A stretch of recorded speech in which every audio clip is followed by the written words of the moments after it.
Battle Through the Heavens. By Heavenly Silkworm Potato. Kabanata 46. Ang galit na si Xiaoyan. Pagkatapos ng coming-of-age ceremony, sa wakas ay makakahinga na si Xiaoyan. Ang kanyang mga araw, na kadalasang puno ng pagsasanay, ay naging maluwag. Kahit na halos maubos na ang mga sangkap na dati niyang binili para sa Foundation Elixir, hindi na inisip ni Xiaoyan na bumili pa. Ang siya ngayon ay sa wakas ay nakapasok sa ikawalong Duanqi at sa antas na ito ang mga benepisyo ng Foundation Elixir ay halos wala. Ngayon kahit na ang Foundation Elixir ay nawalan na ng gamit, pinigilan ni Yao Lao na palitan ito ng bago. Sa halip, sinabi niya kay Xiaoyan na gamitin ang panahong ito para makapagpahinga at kalmado ang kanyang mental na kalagayan. Ang tunay na paraan ng pagsasanay ay ang magsanay sa mga laban at magpahinga sa pagitan nila. Ang pagsasanay sa iyong sarili hanggang sa kamatayan ay maaaring maging backfire at humantong ang isa sa maling landas. Sa mga nakaka-relax at masasayang araw na ito, si Xiaoyan, na nakasanayan ng magpagal araw-araw, ay nakaramdam ng pagkabagot sa kamatayan ngunit wala siyang pagpipilian sa bagay na iyon. Araw-araw, sinasamahan lang niya si Zhon'er na gumala sa lungsod. Gayunpaman, kung minsan ay pumupunta siya sa likod ng mga bundok upang sanayin ang kanyang Dao techniques. Ang kasalukuyang Xiaoyan ay walang alinlangan na naging focus ng pamilya Xiao. Saan man siya pumunta, ang mga titig ng pagpipitagan ay nananatili sa kanya na parang mga anino. At ang ilang magalang na pagbati dito at doon ay nakapagtataka kay Xiaoyan sa pagkakaiba ng paggamot bago at pagkatapos ng kanyang pagpapakita. Pang! Sa makapal at luntiang kagubatan sa likod ng mga bundok, isang malakas na anino na parang unggoy ang umiwas at tumalon sa hindi kapani-paniwalang bilis. Lumipat ito sa kagubatan ng mabilis at maliksi, iniiwasan ang lahat ng mga hadlang sa kanyang dinadaanan. Pagkatapos, sa isang malakas na hampas, isang suntok na naglalaman ng qi at mabangis na lakas ay pumutok sa isang puno ng kahoy na hindi bababa sa 2 hanggang 3 metro ang lapad. Ang bitek sa puno ay tuloy-tuloy na kumalat, at sa wakas. Bang! Naputol ang puno sa kalahati. Masiglang umiwas sa nahuhulog na puno, tumalon si Xiaoyan sa ibabaw ng isang bato. Itinutok niya ang kanyang kanang kamay sa kanyang mga damit na nakasabit sa nahulog na puno at biglang lumitaw ang isang spiral ng puwersa, na hinayla ang mga damit patungo sa kanyang palad. Pinunasan ang pawis sa kanyang noo, bumuga ng hangin si Xiaoyan at dahan-daang isinuot ang kanyang damit. Magulo ang suot niyang damit, biglang tumaas ang kilay ni Xiaoyan. Kinusat-kusot niya ang kanyang mga mata habang nakatingin sa labas ng kagubatan at nagpakawalan ng tawa. Napaawang ang bibig ni Xiaoyan sa isang malungkot na ngiti habang tinatabi niya ang mga dahon sa kanyang mga balikat at nagsimulang maglakad palabas ng kagubatan. Sa labas ng kakahuyan, ang liwanag mula sa araw ay bumagsak sa kanyang katawan, tumagos sa kanyang mga buto at nagdulot ng mainit na maginhawang pakiramdam sa kaibuturan. Tinatakpan ang kanyang mga mata habang naka-adjust sa sikat ng araw, bahagyang itinagilid ni Xiaoyan ang kanyang ulo at nakita ang anyo ng isang babae sa isang bato na hindi masyadong malayo sa kanya.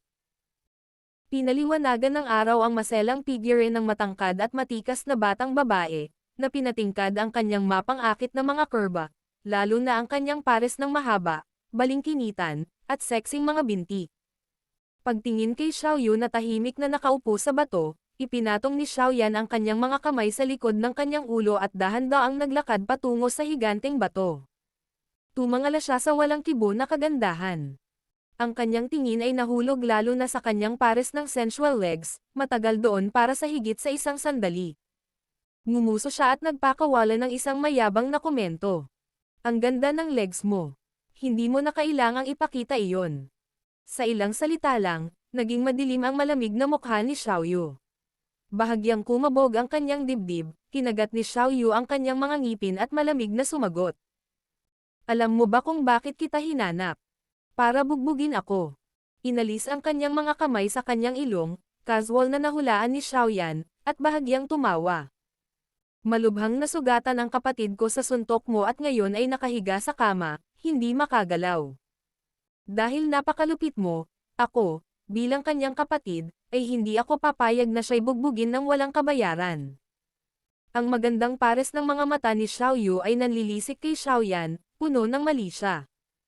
Ang kanyang bibig ay bumubuo ng mapang-uyam ng ngiti, si Xiaoyan ay tumagilid ang kanyang ulo at nginisyan. Pagkatapos sabihin mo sa akin, mula sa iyong pananaw, sa ganoong pagkakataon dapat ba akong nanatiling tahimik at kinuha ang kanyang pag-atake, hinahayaan siyang mabali ang aking braso sa proseso. Kinagat ni Xiaoyu ang mapulan niyang labi. Matigas pa rin niyang itinoon ang kanyang mga mata kay Xiaoyan, ang kanyang mga mata ay puno ng puot na hindi nabawasan kahit kay titing. Hindi. Kung talagang binasag niya ang braso ko, ang puso mo ay magdadalamhati lang sa malas sa akin ng ilang minuto. Tapos, wala kang mararamdamang kasalanan, wala kang pakialam kahit na pailay ako habang buhay. Hahaha. Ito pa rin ang parehong lumang kwento muli. Ikaw, Xiaoyu, na may personalidad na tulad mo, isa na talagang ayaw mong magpatalo. Kung tao ang kapatid mo, hindi ba tao rin ako? Tumataas ang galit ni Xiaoyan sa bawat pangungusap at sa huli, hindi niya maiwasang gumamit ng vulgar na pananalita. Gago ka. Isang malaking dibdib ngunit walang utak, iyon ang pinakamahusay na paraan upang ilarawan ang tandang babaeng tulad mo. Xiaoyan, ikaw na maliit na bastos. Itikom mo ang iyong mabahong bibig.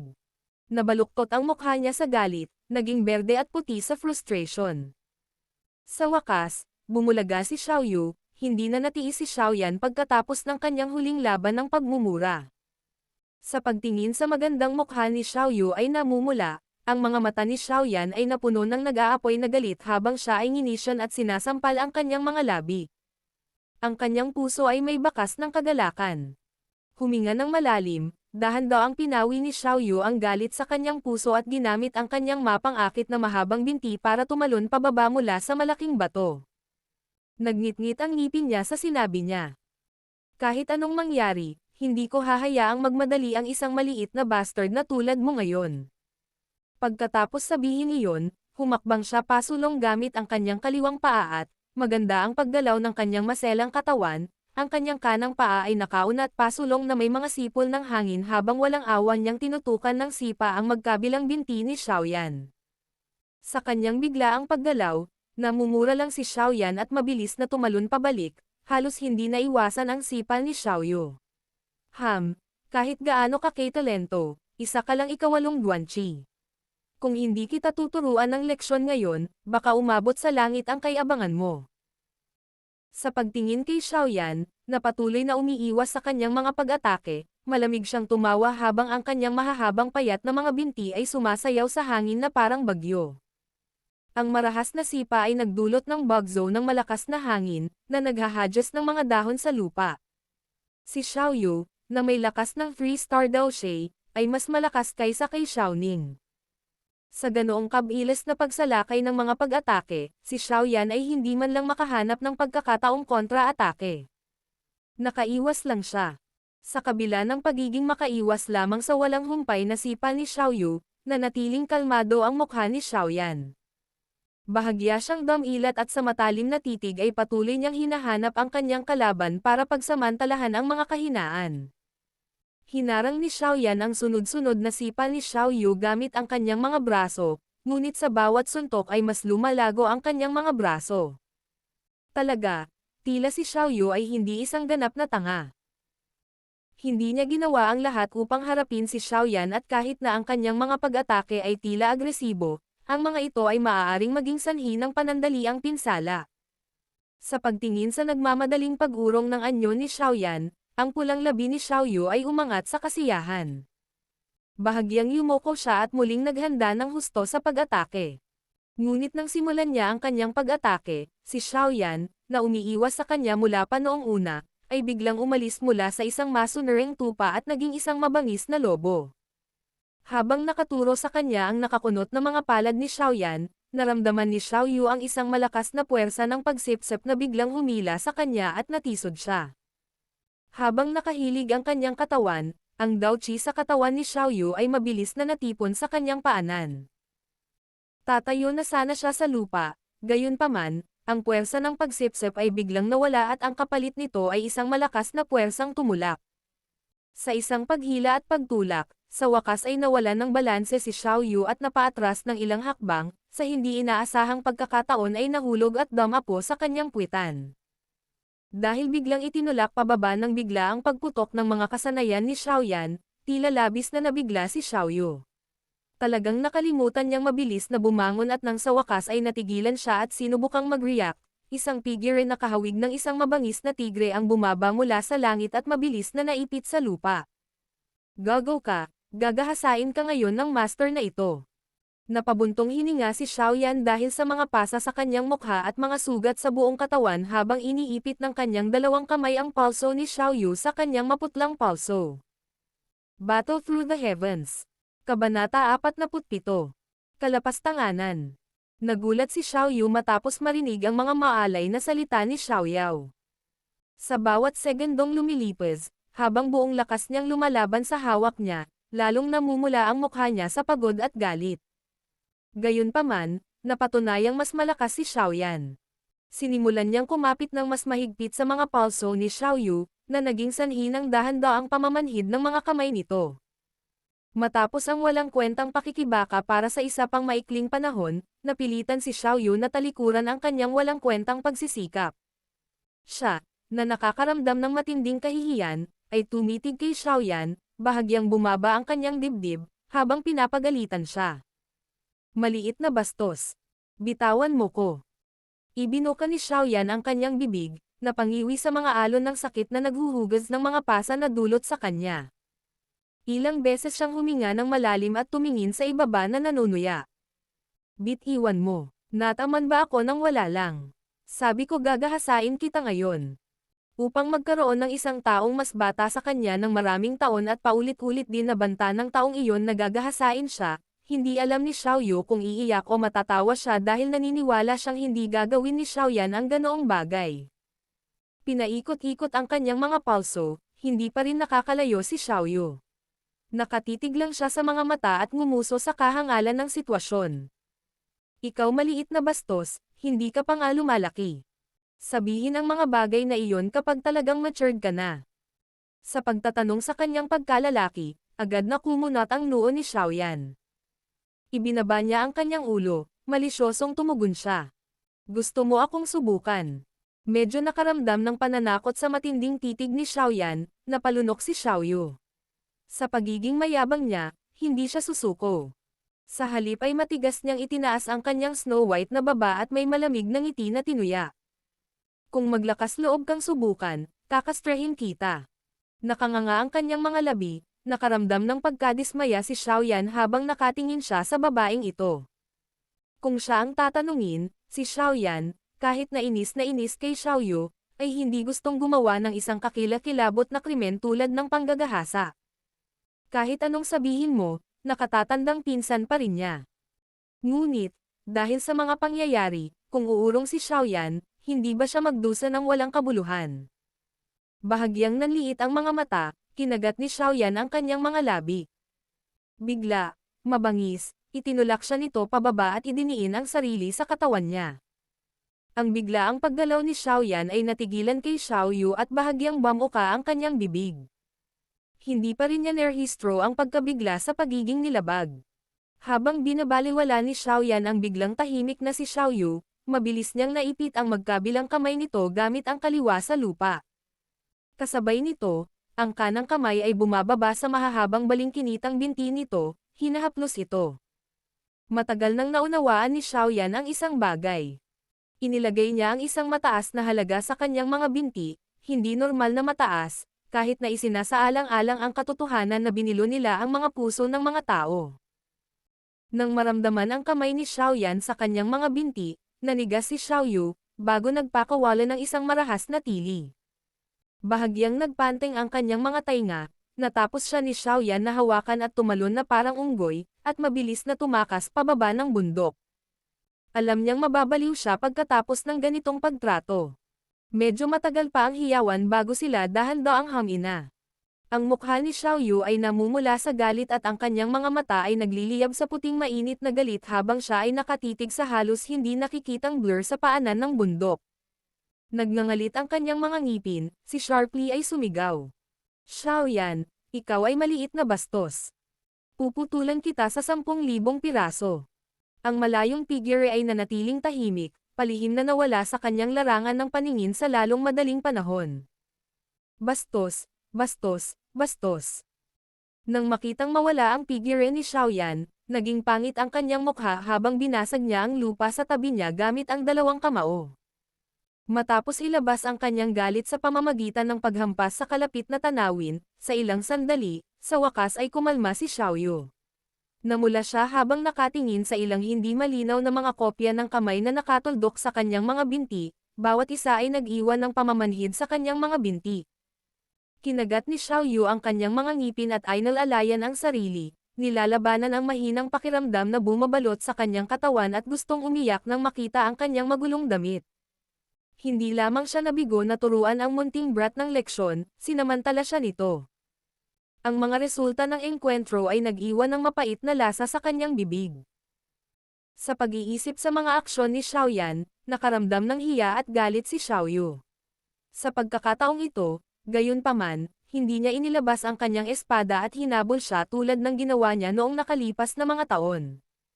Siya ay nasa hustong gulang na ngayon at natural na hindi na makakilos tulad ng dati, ipinaalam sa lahat ng angkan na ang kanyang mga hita ay hinawakan ng brat na iyon.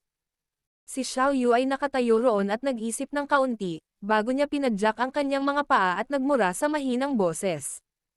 Munting bastos, mas mabuting huwag mo akong bigyan ng pagkakataon, kung hindi, hindi ito magiging maganda. Kumunat ang ilong ni Xiaoyu, hinayaan ang kanyang pinong itim na buhok na lumipad sa hangin. Hinubad niya ang magulo niyang damit, inayos ng kaunti ang mga iyon saka medyo malungkot na nagsimulang dahan-daang bumaba ng bundok. Matapos ang walang tigil na pagtakas pababa ng bundok, Xiaoyan ay mabilis na nasa likod ng isang palumpong sa paanan ng bundok na may malamig na butil ng pawis na dumadaloy sa kanyang likod. Hanggang sa nakita niyang dumaan si Xiaoyu ay nakahinga siya ng maluwag. Kinapa niya ang kanyang ilong at walang kamalay-malay na inilipat ang kanyang kanang braso sa kanyang dibdib at hinawakan ang kanyang kabilang braso. Nakatingin sa malayo na may mapangarapan na hitsura sa kanyang mukha ay bamulong siya. Kung ikukumpara sa ilang taon na ang nakalipas, ang paghawak sa kanya ay mas maganda ngayon. Ay, sa harap ng tandang babaeng ito hinding-hindi ko mapigilan ang galit ko. Mukhang mas malalim pa sa normal ang mga hinaing ko noong bata pa ako. Mapait na tumawa si Xiaoyan habang pinipilipit ang kanyang leeg. Huminga siya ng malalim, inalis niya ang iniisip. Matapos muling mabawi ang dating tahimik na estado ng pag-iisip, dahan-dahan siyang lumabas. Habang naglalakad palayo sa kanyang pinagtataguan, biglang huminto si Xiaoyan at medyo nahihiya na ibinaling ang kanyang ulo para tingnan ang dalagang nakaitim na nakadamit na nakasandal sa isang puno sa di kalayuan. Awkward siyang tumawa. "Zon-er, anong ginagawa mo dito?" Ang malayong Zon-er ay tamad na nakasandal sa puno. Ang lilang sinturon sa paligid ng kanyang maliit na baywang ay malayang damaloy sa hangin habang ang kanyang magagandang mata ay tumatama kay Xiaoyan. Isang pekeng ngiti ang sumilay sa kanyang mukha habang sinasabi niya. "Senior Brother Xiaoyan, ngayon ko lang nakita si Xiaoyu na galit na naglalakad. Baka ginalit mo na naman siya." Nahihiyang hinawakan ang kanyang ilong, lumakad si Xiaoyan pasulong at tuyong tumikim. Sino ang nakakaalam kung bakit masama na naman ang loob niya? Habang pinapanood ang tumatawa na si Xiaoyan, hindi maiwasan ni Zon-er ang umiling. Sa tuwing kasama ni Senior Brother Xiaoyan si Xiaoyu, hindi maiiwasang hindi siya makapag-isip ng maayos at nakakagawa ng mga nakakagulat na bagay. Nang marinig ang mga salita ni Zon-er, medyo nakonsensya si Xiaoyan ngunit inosenteng ikinibit niya ang kanyang mga balikat at sinabing, "Alam mo, napilitan lang ako." Bahagyang tumatawa, ibinuka ni Zon-er ang kanyang maliliit na labi. Ang kanyang mga kamay hawak sa likod ng kanyang likod. Medyo gumagalaw ang matikas na kagandahan ng kanyang dalaga. Bukas ay araw ng pagpunta sa Chi Method Pavilion para maghanap ng mga bagong teknik. Dapat maghanda si Senior Brother Xiaoyan. Sabi niya habang papaalis pero nanatili ang tunog. Battle Through the Heavens. Kabanata 48. Chi Method Pavilion.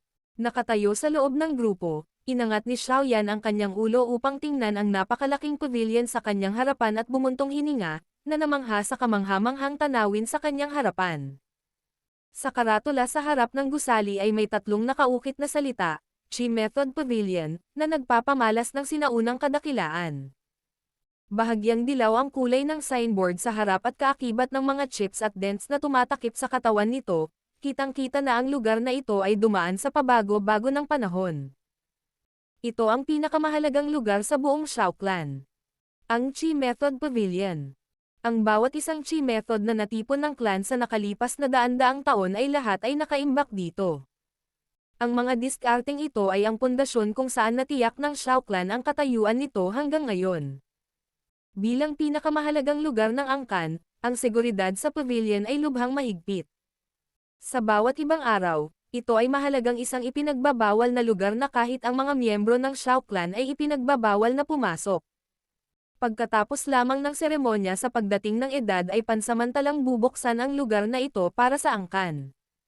Sa pagpikit ng kanyang mga mata, saglit na iniwas ni Xiaoyan ang kanyang tingin sa ilang nakatagong sulok ng pavilion na natatakpan ng mga anino.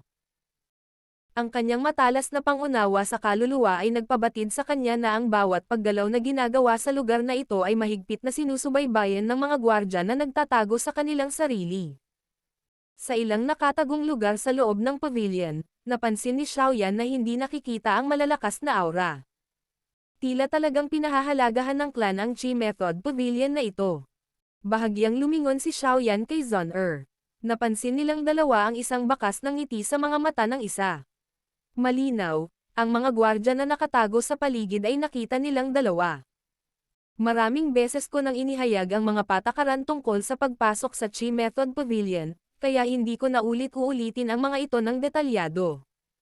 Sa madaling salita, pagkatapos na makapasok sa Chi Method Pavilion, lahat kayo ay babalik sa loob ng 2 oras. Bukod pa rito, ang bawat tao ay pinahihintulutan lamang sa isang Chi Method na tugma sa kanilang katangian. Hindi mo maaaring kunin ang isang tao ng higit pa sa kanya. Paraan ng Chi, mabuti kayong lahat. Nakatayo sa tuktok ng hagdan, ang namumunong tingin ni Xiaozan ay dumaan sa mga kabataan sa ibaba niya habang sinasabi niya ito sa isang solemne na tono. Oo, nasasabik na sumigaw ang grupo bilang tugon. Nakatitig ang lahat sa napakalaking pavilion na may maapoy na pagnanasa. Ang pagkuha ng isang mas mahusay na paraan ng Chi ay katumbas ng pagkakaroon ng isang maagang pagsisimula sa mga kapantay, direktang inilalagay ang kanilang sarili sa pangunguna. Ito ay palaging isang bagay na lubos na ninanais ng bawat miyembro ng clan. Dahil malinaw na kayong lahat sa mga patakaran, simulan na natin. Tumanggaw si Xiaozan bilang kasiyahan. Napaatras siya ng isang hakbang at ipinakita ang isang haliging bato na nasa harap ng mga pintuan ng pavilion. Ang haligi ay humigit kumulang 1 metro ang taas at sa ibabaw nito ay nakapatong ang isang malinaw na bowl ang kristal. Sa pag-usbong ng kanyang kamay, sinimulang itulak ng 2 gwardya na nasa likuran ang napakalaking itim na pinto. Ang mga pinto ay gumawa ng mahinang langit-ngit habang dahan-daang bumukas. Pagkatapos matukoy ang iyong katangian, maaari kang pumasok sa pavilion. Tandaan, sa pagpasok, sundan ang sipi na minarkahan ng iyong kaukulang katangian. Huwag aksidenteng gumala sa maling landas. Tumanggaw si Xiaozan sa mga tao, sumenyas na magsisimula na ang pagsusulit. Nang makita ang hudyat ni Xiaozan, isang kabataang nasa harapan ang tuwang-tuwang tumalon sa hagdan. Habang ipinatong niya ang 2 niyang kamay sa bowl ang kristal, isang mahinang berdeng kinang ang lumabas. Wind Attribute. Okay, pwede ka nang pumasok. Si Xiaozan ay sumulyap sa kristal na bola at tumanggo ng nakangiti. Dahil may nanguna na, lahat ng nasa ibaba ay hindi na manatiling tahimik. Isa-isa silang nagmamadaling umakyat sa hagdan, at nang matukoy ang kanilang katangian, dinagsa ng marami ang Chi Method Pavilion. Nang makitang manipis ang mga tao sa paligid niya, hinawakan ni Xiaoyan ang kanyang ilong at ngumiti kay Zon Tingnan natin kung anong uri ng teknik ang makukuha natin. Magiliw na inilahad ni Zon ang kanyang mga kamay.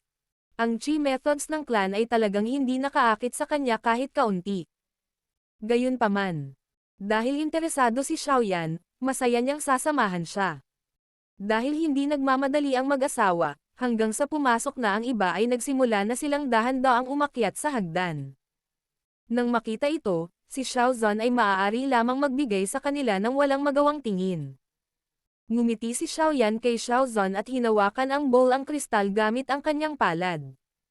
Ang isang nagniningas na pulang ilaw, ilang beses na mas maliwanag kaysa sa nauna, ay lumiwanag, na nagpapahiwatig ng isang affinity para sa katangian ng apoy. Alam na ni Xiaozan ang katangian ng kanyang sariling anak, kaya nanatiling hindi nagbabago ang kanyang ekspresyon. Sa bahagyang pagtango, ang kanyang mga mata ay biglang lumipad sa paligid at pagkatapos ay hindi halatang humakbang pasulong. Umubo, yumuko si Xiaozan at nagsalita sa mahinang boses. Passage of Fire, ikatlong landas, ika-43 silid. Nang marinig ang sinabi ni Xiaozan, sa una ay nabigla si Xiaoyan, ngunit agad itong natuwa nang mapagtanto niyang inaabuso talaga ng kanyang ama ang kanyang awtoridad para sa kanyang anak. Matapos magbigay ng halos hindi mahahalatang tango, tumabi si Xiaoyan para magmasid. Ngayon na ang pagkakataon ni Zhon'er para masuri. Tiningnan ni Zhon'er ang may kantab na bowl ang kristal at nag-alinlangan sandali. Pagkatapos, habang ipinilig niya ang kanyang ulo na may pag-aatubili na tingin, bahagya niyang itinulak ang bowl ang kristal gamit ang manipis na daliri. Kasunod ng paghawak ni Zhon'er, ang bowl ang kristal na katatapos lang tumahimik ay biglang sumambulat muli sa pulang ilaw. Sa pinakamaikling sandali, ang bola ay naging kasing init at nakasisilaw na parang bowl ang apoy. Nagulat sa bowl ang kristal na ngayon ay naging bola ng apoy, bahagyang bumuka ang bibig ni Xiaozan habang hindi sinasadyang huminga ng malalim. Ang bowl ang apoy ay nagpatuloy sa maikling panahon at hanggang sa binawi ni Zhon'er ang kanyang daliri ay dahan-dahang namatay ang apoy. Matapos mamatay ang ilaw, makikita ang iba't ibang manipis na bitek na sumasakop sa buong bowl ang kristal. Mapait na nakatingin sa bowl ang kristal na malapit ng mabasag, napabuntong hininga na lamang si Xiaozan. Tumingin kay Zhon'er na may titig na tila puno ng kung anong nakatagong kahulugan, winagaywe niya ang kanyang braso at sinabing, "Bilisan mo at pumasok ka." Ha, puro katawan ng apoy. Nakakahiya na hindi siya pinanganak na may kaugnayan sa katangiang kahoy. Kung hindi, natural-born alchemist siya. Habang si Xiaoyan ay nanatiling gulat mula sa pangyayaring naganap sa kanyang harapan, narinig niya ang boses ni Yao Lao na puno ng pagkamangha. Tahimik na tumango sa kanyang puso, tumingin si Xiaoyan kay Zhon'er na naglalakad palapit sa kanya. Nagkibit balikat, tumalikod siya at naglakad papunta sa Chi Method Pavilion. Nakatitig ang mga mata ni Xiaozan sa 2 taong naglalakad sa Chi Method Pavilion na magkatabi at pagkatapos ay bumalik upang tingnan ang bowl ang kristal. Sa wakas ay nasira na ito sa ilang piraso na may tunog na, katsa. Hinaplos niya ang kanyang baba at mamulong sa sarili. Ha! Ito talaga. Ito talaga ay masyadong kapansin-pansin. Ang babaeng ito na si Zhon'er, hindi lang maganda ang ugali niya, maganda rin talaga siya. Pero nakakatakot din ang background niya. Mas mahusay siya kaysa sa Nolan Yanran na iyon. Kung may nobya lang si Yan'er na tulad niya, ang ganda sana. Matapos sabihin ng malakas ang kanyang iniisip, umiling si Xiaozan at humagalpak ng tawa, na kinukutya ang kanyang sarili. Hindi siya makapaniwala na talagang naaaliw siya sa ganoong ligaw na pantasya. Habang si Xiaozan ay natatawa sa sarili, hindi niya namalayan na si Zhon'er na papasok na sana sa pavilion, ay nanigas habang ang kanyang macelan na tenga ay pumipihit, tulad ng bowl ang kristal mula kanina, nagninangas na pula at nakakaakit. Battle Through the Heavens. Kabanata 49. Pagpili ng Chi Method. Medyo madilim na matapos humakbang lampas sa itim na pinto. Ang mga banayad na ilaw ay kumikinang mula sa loob ng mga perlas na apoy na nakasabit sa nakapalibot na mga dingding, na nagbibigay sa maluwag na pavilion ng malalim at tahimik na kapaligiran. Ang pavilion ay may ilang malalawak na daanan na sumasanga mula sa pangunahing pasukan. Sa simula ng bawat sipi, may malalaking inscription na naglalarawan sa mga elemento na tahanan ng bawat sipi. Nilaibat ng mga mata ni Xiaoyan ang bawat daanan bago sila tuluyang huminto sa Passage of Fire sa dulong kaliwa. Bahagyang naramdaman ang kanyang ilong, ibinaling niya ang kanyang ulo sa gilid. Gayunpaman, ang pumasok sa kanyang pananaw ay isang nahihiyang namumula na si Zon-er. Nagtataka, nagtanong siya. Zon-er, ano ito? Dahil nabalik sa kanyang katinoan ang boses ni Xiaoyan, ang pulang-pula na mukha ni Zon-er ay talagang lalong namula. Ilang saglit lang bago siya unti-unting gumaling bago siya kumunot ang ilong kay Xiaoyan at sumagot sa walang pakialam na tono. Wala lang, bilisan na natin at maghanap ng Chi method. Nagtataka si Xiaoyan, ngunit pagkatapos ay tumuro sa Passage of Fire at nakangiting sinabi. Tara na. Walang pakialam na tumango si Zon-er habang ang isang pahiwatig ng pula ay nananatili pa rin sa kanyang mukha.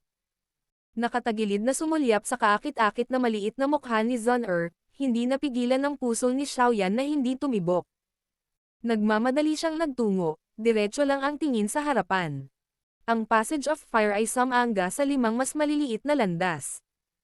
Sa loob ng bawat landas, ang mga anino ng ilang miyembro ng clan ay malabo na makikita. Passage of Fire, 3 landas. Matapos ang isang mabilis na sulyap, direktang pinangunahan ni Xiaoyan si Zon-er sa 3 landas. Ang nasa loob ng landas na ito ay tila isang ganap na naiibang mundo.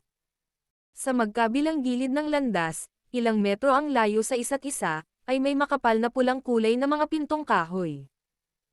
Sa sandaling ito, ang lahat ng mga pinto ay bukas na bukas ngunit sa loob ng bawat bukas na pinto ay isang malabong pulang ilaw na kurtina. Ang pulang kurtinang ito ay isang uri ng defensive barrier. Kasabay nito, ito rin ang nagsilbing huling pagsubok para sa mga kabataan ng angkan. Kung may gustong makakuha ng Chi method sa loob, kailangan muna nilang basagin ang hadlang na ito. Medyo marami na ang mga miyembro ng clan na pumasok sa landas na ito. Ang mga taong ito ay nakatayo na ngayon sa harap ng iba't ibang kahoy na pinto, marahas na hinahampas ang pulang harang na namumula ang mga mukha. Paminsan-minsan, naririnig ang mga tunog ng pagsira ng mga hadlang, na sinasabayan ng pagdiriwang na tagay na umalangaw-ngaw mula sa loob ng pavilion. Sa mga oras na iyon, ang buong lakas na umaatake pa rin sa mga hadlang ay hindi maaaring magpakita ng mga mukha na puno ng inggit. Si Xiaoyan at Zon-er ay dahan-daang naglakad sa landas, bahagyang nag-e-enjoy sa kanilang sarili, pinapanood ang mga miyembro ng clan sa magkabilang panig, na nag-aapoy ng may sigasig. Pagkatapos lumiko sa isa pang sulok, tiningnan ni Xiaoyan ang numerong nakaukit sa kahoy na pinto sa tabi niya. Nagpakita ito ng numero 37. Hinawakan niya ang ilong niya at ngumiti bago nagmadali. Sa wakas, huminto siya sa tapat ng pintong may markang numero 43 at buong pusong nagsabi. Kaya ito na, sa loob ng landas, mayroon pa ring higit sa 10 miyembro ng clan sa paligid. Napatulala silang lahat nang makita nilang huminto si Xiaoyan sa harap ng numerong silid ika-43. Ang kwartong ito talaga ang may pinakamahigpit na hadlang sa partikular na daanan. Noong una, sinubukan ng ilang disenteng bihasang miyembro ng clan na basagin ang hadlang, gayunpaman, lahat sila ay bumangga sa isang pader. Hindi nababahala sa mga nagtatakang tingin na ibinato sa kanya, dahan-daang ipinatong ni Xiaoyan ang kanyang palad sa light barrier. Si Senior Brother Xiaoyan, sa paggawa nito, naisip ba ni Uncle Xiao na abusuhin ang kanyang awtoridad para sa pansariling kapakanan? Nang makita ang mga kilos ni Xiao Zon, mapaglarong kinindatan ni Zon-er ang kanyang mata at mahinang nagtanong na may halong ngiti. Matapos sukatin ang kapal ng harang, tumalikod si Xiaoyan at sumagot ng nagkukunwaring bangis. Bata, mas mabuting kumilos ka na parang wala kang nakita o narinig. Kung hindi, natuwa sa ekspresyon ni Xiaoyan, ngumiti si Zon-er at kumunot ang kanyang magandang mukha. Ang ganitong uri ng pag-uugali ng pagkababae ay agad na naging sanhi ng mga nakapaligid na miyembro upang maging maningning ang mga mata. Matapos ibalik ang isang mapanuksong ngiti, umatras si Xiaoyan ng 2 hakbang at tumayo ng bahagyang nakahiwalay ang kanyang mga paa. Dahan-dahan niyang itinaas ang kanyang kamao at ipinikit ang kanyang mga mata. Pagkatapos, ang Dao Qi sa loob ng kanyang katawan ay nagsimulang umikot kasunod ng isang tiyak na landas sa napakabilis. Si Zon-er ay tamad na nakasando sa isang pader, ang kanyang magagandang kurba ay perpektong nababalot sa kanyang masikip na damit. Sa kasalukuyan ang kanyang mga mata ay mahigpit na nakatutok kay Xiaoyan na kumukuha ng kanyang Dao Qi. Sa loob ng kumikislap na mga mata, ang maputlang gintong apoy ay kumikislap. Ha! Biglang bumukas ang mga mata niya. Kasunod nito, ang mga paa ni Xiaoyan ay biglang sumipa sa lupa. Sa mabilis na pag-ikot ng kanyang katawan sa himpapawid, nakaharap ngayon ang kanyang likod sa harang. Sumunod, ang kanyang kanang siko ay binawi habang ang isang mahinang hangin na tumutusok sa tili. Sa wakas, nasuntok niya ng malakas ang red light barrier habang paikot-ikot ang sarili. Octane Blast. Sa pagbibigay ng pinipigilang sigaw sa kanyang isip, ang kamao ni Xiaoyan ay marahas na hamampes sa hadlang. Kaagad, nagsimulang mabilis na kumalat ang mga ripple mula sa gitna ng hadlang. Break. Kasunod ng kanyang sigaw at nasaksihan ng mahigit 10 nagulat na mga manunood, ang pulang ilaw na kurtina ay nabasag na parang salamin. Dahan-daang bumantong hininga si Xiaoyan. Sa isang pag-iling ng kanyang mga braso, maraming popang sound ang nagmula sa ilalim ng kanyang manggas, bago lumambot ang kanyang manggas. Sa gilid, pinagmamasdan ang basag-basag na pulang harang, bahagyang pinalakpakan ni Zon-er ang kanyang mga kamay at tumango ng nakapout na mga labi bago niya sinabing. Iyan ay isang magandang diskarte sa labanan. Ang lakas ng pag-atake ay napakalakas. Kinagat ni Xiaoyan ang kanyang leeg at iniunat ang kanyang mga braso bago siya sumagot ng walang pakialam. Ito ay ganoon lang. Nang marinig ang pahayag ni Xiaoyan, biglang naramdaman ng ibang miyembrong nasa daanan ang paninikip ng kanilang dibdib. Ang ganitong katawa-tawang diskarte sa labanan ay kaya-kaya lang. Tunay na isang pahayag na nagbibigay ng trauma. Hihihi, tara at tingnan natin kung anong klaseng teknik ang nakatago sa loob. Inikat ni Xiaoyan ang kanyang baba patungo sa silid na may bahagyang mapula-pula na kulay bago mamuna sa pagpasok. Ang loob ng silid ay mas maliwanag ngunit hindi ito isang napakaluwang na silid. Sa gitna ng maliit na silid ay isang mesang bato, kung saan tahimik na nakalagay ang isang madilim na pulang balumbon. Lumapit si Xiaoyan sa scroll at dinampot ito na may pahiwatig ng kasiyahan. Binasa niya ang mga salitang nakasulat sa likod ng scroll. Hai Huang Chi Method. Incinerating Flame. Talagang hindi naman ito masama. Ito talaga ang pinakamahusay na fire attribute Chi method ng clan. Hihihi, mukhang si Uncle Xiao ay gumugol ng maraming pagsisikap para sa kapakanan ni Senior Brother Xiaoyan. Mahinang tawa ang nagmula sa kanyang likuran. Nakangiting tumango si Xiaoyan. Nakaramdam siya ng init sa kanyang puso. Isang snow white na kamay ang biglang bumaril mula sa likod ni Xiaoyan at inalis ang madilim na pulang scroll mula sa kanyang mga kamay. Nakatagilid ang kanyang ulo habang hawak ang scroll, mahinang sinabi ni Zon-er. Senior Brother Xiaoyan, kahit na maaari kang makakuha ng mas mataas na antas ng Chi method sa hinaharap, ang katotohanan ay, ang iyong pag-unlad sa hinaharap ay matutukoy ng antas ng diskarte sa pagsasanay na ginamit mo noong una kang nagsimula. Hai Huang Chi Method. Ito ay talagang mababa. Tumango si Xiaoyan na may mahinang ngiti. Nang makita ang kalmadong ekspresyon ni Xiaoyan, bahagyang kumunat ang noo ni Zon-er, pagkatapos ay bumuntong hininga. Sa isang pagtitik ng kanyang mga daliri, isang sinaunang mukhang scroll ang lumitaw sa kanyang kamay. Ang kulay ng balumbon ay gaya ng pulang agata. Ito ay isang fire attribute Hai Zuan Chi Method. Flame Manipulation. Hinimas-himas ni Zon-er ang scroll at mahinang sinabi. Hindi kailangang tanggihan ni Xiaoyan Gege ang alok kung iligtas ang mukha. Alam din ni Zon-er na hindi ka isang taong masyadong makulit. Ang mataas na antas ng Chi method ay lubhang kapakipakinabang para sa iyong kinabukasan, kaya sa pagtingin kay Zon-er na may hawak na scroll sa bawat kamay, si Xiaoyao ay nagpakawala ng mapait na tawa at umiling. Iniabot niya ang kanyang kamay upang tapikin ang ulo nito, pagkatapos ay ipinagpatuloy ang pagbawi ng scroll gamit ang Hai Huang training technique. Ginawa ito sa ilalim ng medyo masakit na ekspresyon ni Zon-er. Senior Brother Xiaoyan. Itinikom ni Zon-er ang kanyang bibig at nagpakita ng malungkot na ekspresyon. Nakakatuwang pagmasdan ang matubig niyang mga mata. Hihihi, salamat Zon-er. Hindi ko tinatanggihan ang iyong alok na pangalagaan ang aking reputasyon. Sa isang banayad ng ngiti, yumoko si Xiaoyan at mahinang nagsalita sa kanyang tainga. Si Senior Brother Xiaoyan ay maaaring makakuha ng mas mahusay na Chi method. Battle through the heavens. Kabanata 50. Tulong. Habang pinapanood si Xiaoyan na umalis sa silid na may chi method, umiling si Zon-er. Kawalang-wala sa boses niya, sabi niya. Paniniwalaan kita sa ngayon. Napatingin si Xiaoyan sa iba pang miyembro ng clan, bawat isa ay gulat na gulat, habang naglalakad palabas ng silid. Na may banayad na pagkibit ng balikat, hinintay niya si Zon-er bago ang dalawa ay walang patutunguhan na gumala pasulong, casual na nag-uusap palayo. Dahil 2 oras silang magkasama, hindi nagmamadaling lumabas sina Zon-er at Xiaoyan. Dahil ang Chi Method Pavilion ay karaniwang ipinagbabawal sa lahat, ito ay isang pambihirang pagkakataon na makasama dito ngayon. Kaya, nagpasya silang bigyang kasiyahan ang kanilang pag-usisa.